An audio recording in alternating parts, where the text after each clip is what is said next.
Hey guys, and welcome to Let's Play Metroid 2 Return of Samus, but most people just call this Metroid 2, not Metroid 2 Return of Samus. So anyway guys, this is going to be the next and I guess last 8-bit summer thing that I do. I've only done one other thing, so I can't really say the last thing. But anyway, so this game, the music, whoa! And then I have some kind of nerdgasm. Anyway, so this is Metroid 2. It was released on the Game Boy, the original Game Boy. And it's supposed to be the direct sequel to Metroid, which it's really not if you look at the chronological order of everything, but it is really supposed to be the sequel to Metroid, the first Metroid. But it's really not. So anyway, this game has a lot of great music, and you might be wondering why I'm still at the title screen. Well, it's because of the music that's playing in the background, and I know you can't really hear it because I'm talking over it, but this music is really awesome, and it's one of the many great songs in this game. So I'm going to go ahead and clear this file because I know I've saved over it before. So anyway, we begin, and we start at Samus's ship, which you don't see this in the original Metroid. You're just kind of there. So anyway, just as with the future Metroids, you can return to your ship if you really want to restore your health and everything, but it's honestly really not all that convenient, and it's kind of placed to a point to where, you know, you're not really going to see it throughout the game. But yeah, so and also another thing I should mention real quick is that there's color, and normally you wouldn't have that if you were just playing this on an emulator, like if you just got the raw ROM and then started playing it. And that's because of the fact that I applied a color patch to this game, and I'll put a link in the description so you can get it too if you want to play it. I find this game to be a lot more better with color, although it doesn't really add an extreme amount of color to the game, just a couple things like Samus and the stuff at the bottom. And okay, some things I should explain, and probably the beginning part of this first part is just going to be me talking about the game and how things work in it. But anyway, when you start out, you have Samus, and she moves, and you have what would be considered the long beam if you had just played the original Metroid and, you know, were playing this without playing any of the other future Metroids. But you have the long beam, which is actually fairly strong compared to the beam that you have in the first game. You start out with the morph ball, not bombs, but just the morph ball. And you also start out with 30 missiles. And I'll be getting all the power, all the expansions in this game. And in this game, there's 20 missiles, and there's 20 missile packs or missile expansions you can pick up, and they each give you 10 missiles, so it's really good. Okay, so at the bottom right, you can see a Metroid and the number 39 beside it. And basically, Samus's mission in this game is to kill every single Metroid that is on SR388, which is where this game takes place. And if you pause the screen, you'll see L and then 1. And that indicates that we need to defeat one Metroid to actually progress through the game. And I guess we can start moving on and actually do something.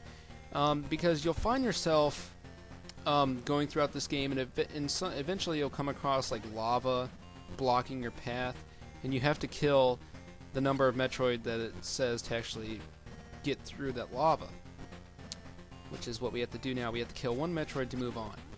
Alright, so unlike my Metroid LP, I'm going to actually give you the real names of these creatures, because I did do my research in my practice file, and, you know, got everything named out. So this guy right here that's kind of floating around is a Yumbo. You know, Yumbo Shaky! Okay, that was kind of a stupid thing. And these guys are Hornodes. And yeah, they're horny toads, I guess, but definitely some pretty basic enemies you got here. And as you'll see me play this game, you might recognize some of these enemies from Metroid Fusion, like the Hornodes. And that's because of the fact that the Hornodes are actually in Metroid Fusion. So you see him in Sector 1, which is supposed to be an SR-388 breeding zone of some kind. And that's why you see him there. And, oh, by the way, the guys that were... Yeah, these guys that are going on the walls and everything, these are, called,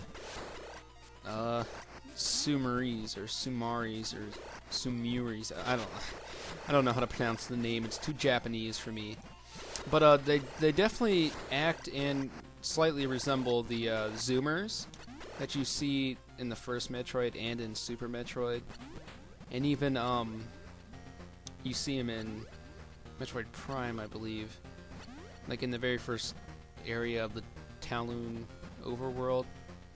Alright, so we're getting ready to fight our first Metroid, and as you'll see, it looks a lot different than the Metroid the Metroids in Metroid 1. But that's because we are on the Metroid's home world, so there's definitely going to be different forms of these Metroids, and besides the Metroid Prime series, you don't really see any of the different forms of Metroids, only in this game. So you need to be careful when going this way, because you need to make sure you have your missiles out for when you get to the Metroid. Because the only way to kill Metroids in this game is with missiles. And fortunately for these first lot of Metroids, you don't have to freeze them with the ice beam to kill them. You can just blast them with missiles. Alright, so in this room, oh look, it's just a Metroid shell that's red and disgusting looking. Let's kill it. Uh-oh. That's not good. Alright, so here we go. This is our first evolved Metroid, I guess, and I'm already getting my ass kicked up by it.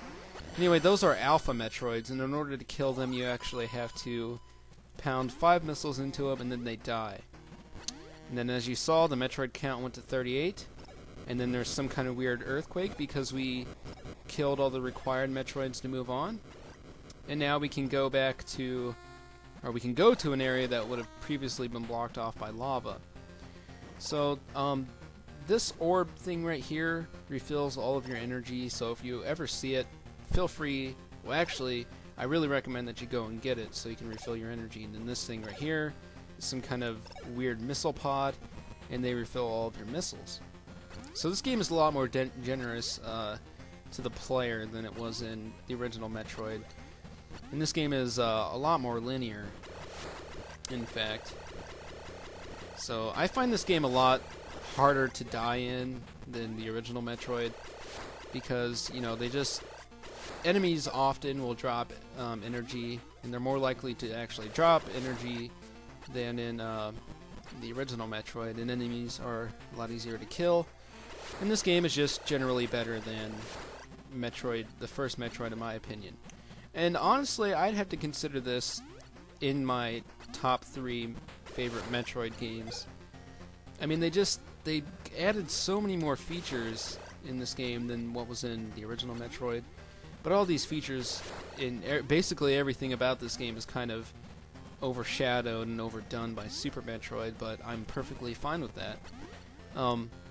But the music in this game, as I said about the title music, is just freaking awesome. One of the best music I've seen in any Game Boy Advance games. Well, I'd have to say that this is probably my second favorite Game Boy music, only second to Mother 3, which definitely has the best Game Boy music I've ever heard.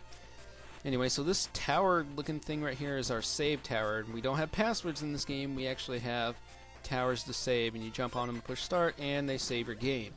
And I definitely recommend saving as often as you possibly can, because you're going to, most likely if this is your first time playing this game, you might die or commit suicide because you've lost the will to go on.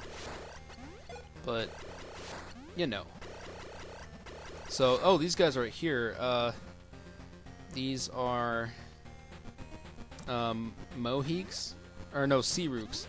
So, Sea-Rook, or Sea-Rock. Again, I'm not very good with names. And I don't remember them all off the top of my head, so I kind of have them written down in the order they appear so I know. And this guy right here is the Mohik, and they're probably the most dangerous enemy in the game at this point. I mean, they don't really do a lot, but they take like 13 damage, or they give you like, or they deal like 13 damage when you hit them. And then this thing right here, which definitely resembles a Shriek Bat, only it's not exactly killing itself, it's just kind of dropping to the floor. But this thing has no known official name, according to the Metroid wiki, which is where I got all my information from. So this thing is just basically dubbed ULF2, or Unidentified Life Form 2, so no name, it just kind of falls to the ground, you know, kills itself, does whatever, and if you shoot it, it doesn't respawn, it just dies, which is kind of strange. It kind of goes in a big huge circle from the ceiling to the floor, I guess. But yeah, so this song in particular, I think it's officially called Surface Runner. That's what a lot of videos on YouTube call it. But this song is definitely my favorite in the game. It's really awesome, and a lot of people consider it to be a little too upbeat for Metroid games in general, and this one, because the music in this game gets pretty dark towards the end. Like, I definitely say it's up there with like the last few songs in Mother 3, because some of those get really freaky too. But this game definitely gets a little darker towards the end, which is, you know, to be expected since you're, you know, getting close to defeating a whole race of creatures, and which actually don't even really kill all the Metroids, because obviously they appear in Super Metroid and Metroid Fusion and all those other games. But yeah, this game is the sequel to this game is actually Super Metroid, as you see by the baby Metroid, which we'll see later in the game.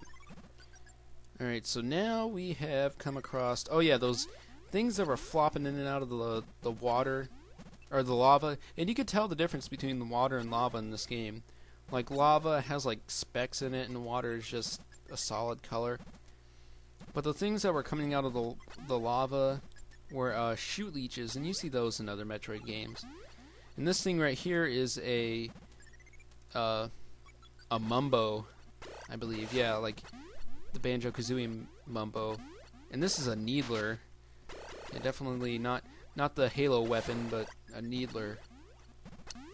And yeah, pretty good, or pretty easy enemies to kill.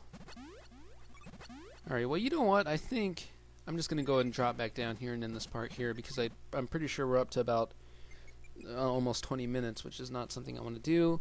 So anyway, I will see you guys next time on Let's Play Metroid 2, where we move on. So see you guys then. Bye.